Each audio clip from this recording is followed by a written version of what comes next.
أعوذ بالله من الشيطان الرجيم.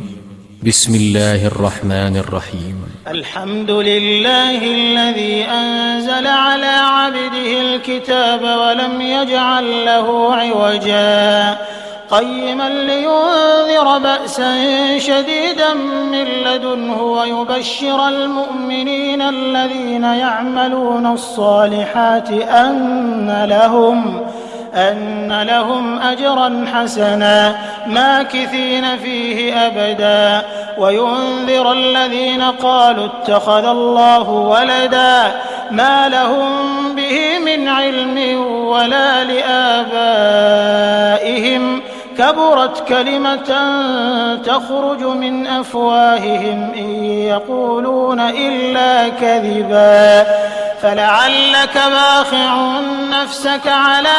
آثارهم إن لم يؤمنوا بهذا الحديث أسفا إنا جعلنا ما على الأرض زينة لها لنبلوهم أيهم أحسن عملا وإنا لجاعلون ما عليها صعيدا جرزا أم حسبت أن أصحاب الكهف والرقيم كانوا من آياتنا عجبا إذ أوى الفتية إلى الكهف فقالوا ربنا آتنا من لدنك رحمة وهيئ لنا من أمرنا رشدا فضربنا على آذانهم في الكهف سنين عددا ثم بعثناهم لنعلم أي الحزبين أحصى لما لبثوا أمدا نحن نقص عليك نبأهم بالحق إنهم فتية آمنوا بربهم وزدناهم هدى وربطنا على قلوبهم إذ قاموا فقالوا ربنا رب السماوات والأرض لن ندعو من دونه إلها لقد قلنا إذا شططا هؤلاء قومنا اتخذوا من دونه آلهة لولا يأتون عليهم بسلطان بين فمن أظلم ممن افترى على الله كذبا وإذ اعتزلتموهم وما يعبدون إلا الله فأووا إلى الكهف ينشر لكم ربكم من رحمته ويهيئ لكم من أمركم مرفقا وترى الشمس إذا طلعت تزاور عن كهفهم ذات اليمين وإذا غربت تقرضهم ذات الشمال وهم في فجوة منه ذلك من آيات الله من يهد الله فهو المهتد ومن يضلل فلن تجد له وليا مرشدا وتحسبهم أيقاظا وهم رقود ونقلبهم ذات اليمين وذات الشمال وكلبهم باسط ذراعيه بالوصيد لو اطلعت عليهم لوليت منهم فرارا ولملئت منهم رعبا وكذلك بعثناهم ليتساءلوا بينهم قال قائل منهم كم لبثتم قالوا لبثنا يوما أو بعض يوم قالوا ربكم أعلم بما لبثتم فبعثوا أحدكم بورقكم هذه إلى المدينة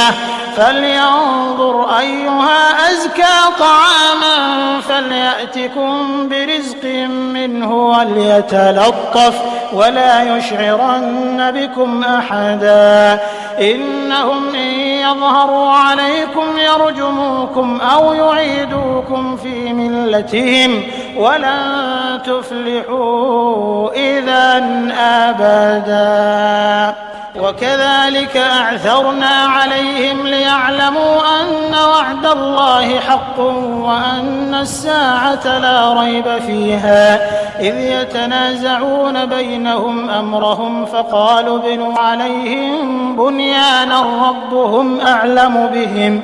قال الذين غلبوا على أمرهم لنتخذن عليهم مسجدا سيقولون 3 رابعهم كلبهم ويقولون 5 سادسهم كلبهم رجما بالغيب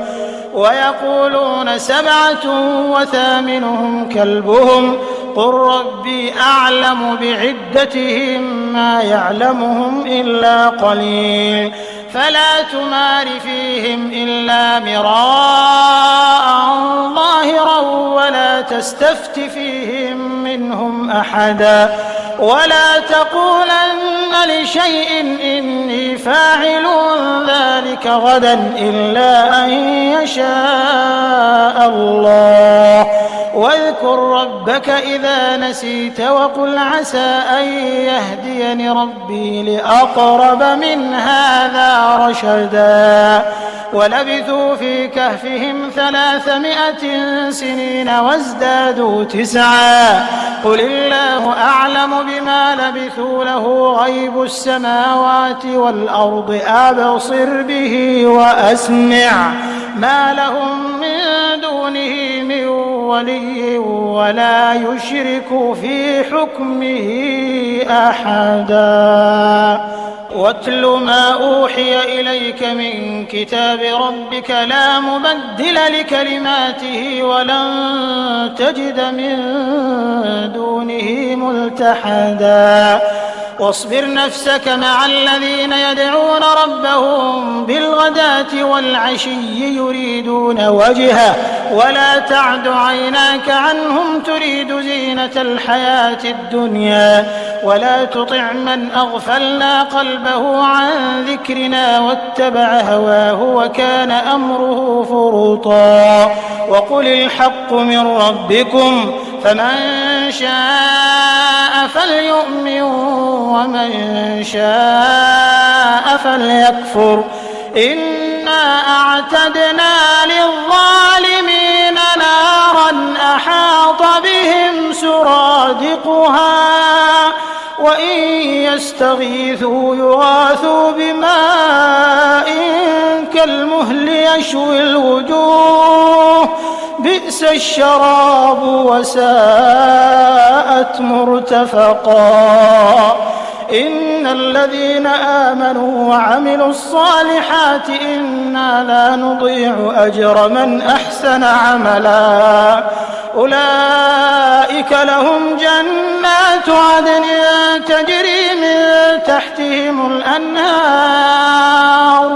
يحلون فيها من أساور من ذهب ويلبسون ثيابا خضرا من سندس واستبرق متكئين فيها على الأرائك نعم الثواب وحسنت مرتفقا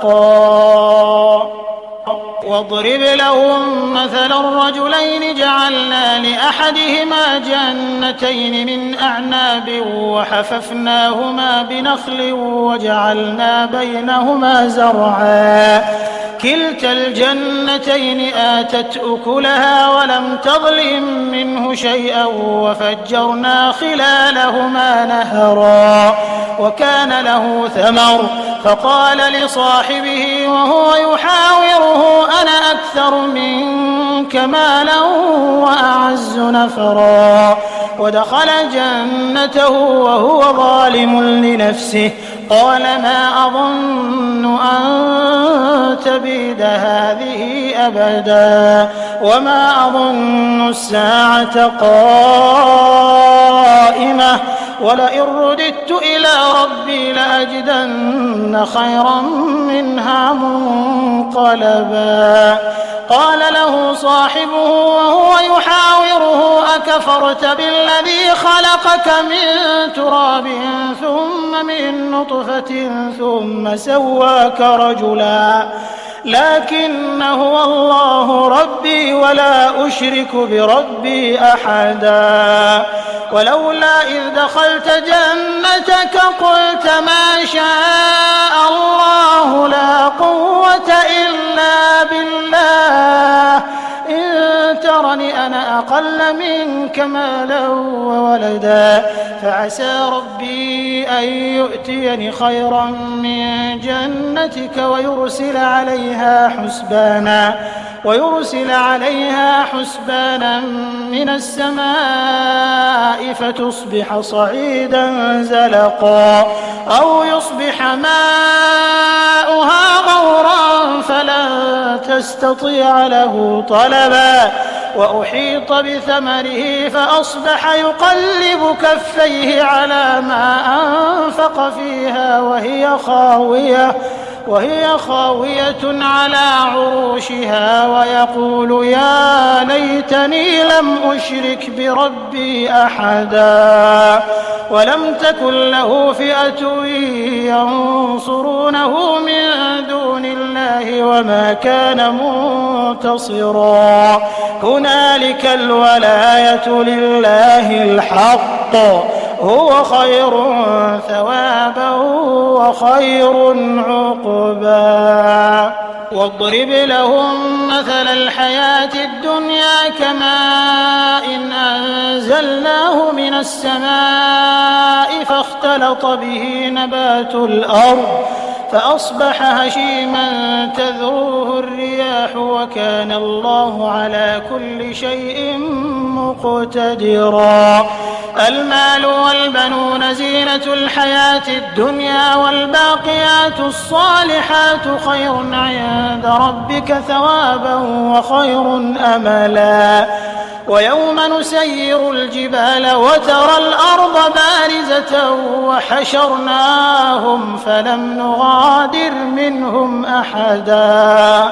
وعرضوا على ربك صفا لقد جئتمونا كما خلقناكم أول مرة بل زعمتم أن لن نجعل لكم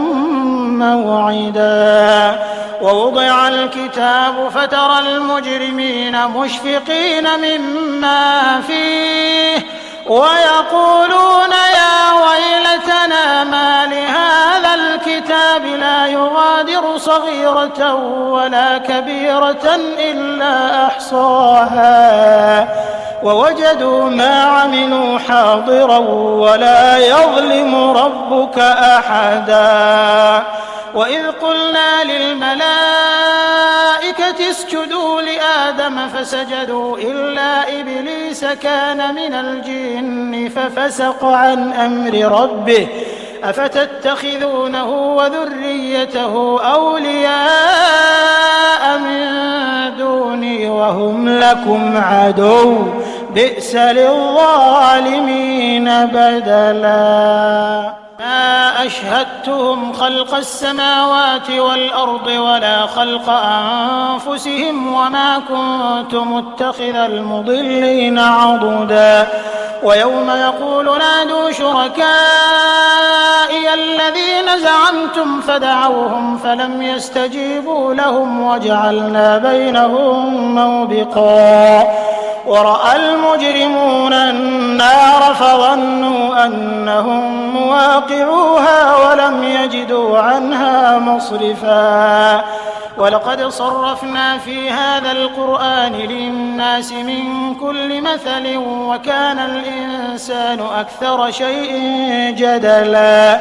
وما منع الناس أن يؤمنوا إذ جاءهم الهدى ويستغفروا ربهم إلا أن تأتيهم سنة الأولين أو يأتيهم العذاب قبلا وما نرسل المرسلين إلا مبشرين ومنذرين ويجادل الذين كفروا بالباطل ليدحضوا به الحق واتخذوا آياتي وما أنذروا هزوا ومن أظلم ممن ذكر بآيات ربه فأعرض عنها ونسي ما قدمت يداه إنا جعلنا على قلوبهم أكنة أن يفقهوه وفي آذانهم وقرا وإن تدعهم إلى الهدى فلن يهتدوا إذا أبدا وربك الغفور ذو الرحمة وربك الغفور ذو الرحمة لو يؤاخذهم بما كسبوا لعجل لهم العذاب بل لهم موعد لن يجدوا من دونه موئلا وتلك القرى أهلكناهم لما ظلموا وجعلنا لمهلكهم موعدا وإذ قال موسى لفتاه لا أبرح حتى أبلغ مجمع البحرين أو أمضي حقبا فلما بلغا مجمع بينهما نسيا حوتهما فاتخذ سبيله في البحر سربا فلما جاوزا قال لفتاه آتنا غداءنا لقد لقينا من سفرنا هذا نصبا قال أرأيت إذ أوينا إلى الصخرة فإني نسيت الحوت وما أنسانيه إلا الشيطان أن أذكره واتخذ سبيله في البحر عجبا قال ذلك ما كنا نبغ فارتدا على آثارهما قصصا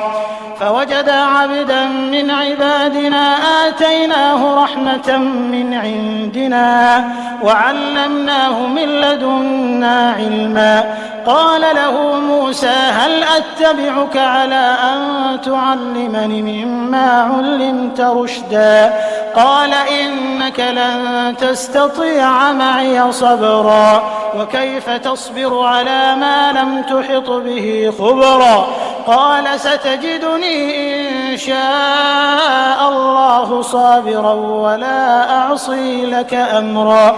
قال فإن اتبعتني فلا تسألني عن شيء حتى أحدث لك منه ذكرا فانطلقا حتى إذا ركبا في السفينة خرقها قال أخرقتها لتغرق أهلها لقد جئت شيئا إمرا قال ألم أقل إنك لن تستطيع معي صبرا قال لا تؤاخذني بما نسيت ولا ترهقني من أمري عسرا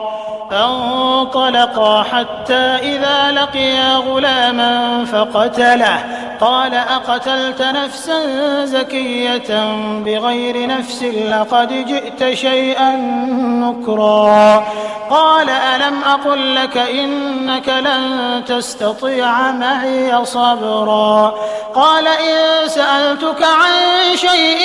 بعدها فلا تصاحبني قد بلغت من لدني عذرا فانطلقا حتى إذا أتيا أهل قرية استطعما أهلها فأبوا أن يضيفوهما فوجدا فيها جدارا يريد أن ينقض فأقامه قال لو شئت لاتخذت عليه أجرا قال هذا فراق بيني وبينك سأنبئك بتأويل ما لم تستطع عليه صبرا أما السفينة فكانت لمساكين يعملون في البحر فأردت أن أعيبها وكان وراءهم ملك يأخذ كل سفينة غصبا وأما الغلام فكان أبواه مؤمنين فخشينا أن يرهقهما طغيانا وكفرا فأردنا أن يبدلهما ربهما خيرا منه زكاة وأقرب رحما وأما الجدار فكان لغلامين يتيمين في المدينة وكان تحته كنز لهما وكان أبوهما صالحا فأراد ربك أن يبلغا أشدهما ويستخرجا كنزهما رحمة من ربك وما فعلته عن أمري ذلك تأويل ما لم تسطع عليه صبرا ويسألونك عن ذي القرنين قل سأتلو عليكم منه ذكرا إنا مكنا له في الأرض وآتيناه وآتيناه من كل شيء سببا فأتبع سببا حتى إذا بلغ مغرب الشمس وجدها تغرب في عين حمئة ووجد عندها قوما قلنا يا ذا القرنين إما أن تعذب وإما أن تتخذ فيهم حسنا قال أما من ظلم فسوف نعذبه ثم يرد إلى ربه فيعذبه عذابا نكرا وأما من آمن وعمل صالحا فله جزاء الحسنى وسنقول له من أمرنا يسرا ثم أتبع سببا حتى إذا بلغ مطلع الشمس وجدها تطلع على قوم لم نجعل لهم من دونها سترا كذلك وقد أحطنا بما لديه خبرا ثم أتبع سببا حتى إذا بلغ بين السدين وجد من دونهما قوما لا يكادون يفقهون قولا قالوا يا ذا القرنين إن يأجوج ومأجوج مفسدون في الأرض فهل نجعل لك خرجا على أن تجعل بيننا وبينهم سدا قال ما مكني فيه ربي خير فأعينوني بقوة أجعل بينكم وبينهم ردما آتوني زبر الحديد حتى إذا ساوى بين الصدفين قال انفخوا حتى إذا جعله نارا قال آتوني أفرغ عليه قطرا فما استطاعوا أن يظهروه وما استطاعوا له نقبا قال هذا رحمة من ربي فإذا جاء وعد ربي جعله دكا وكان وعد ربي حقا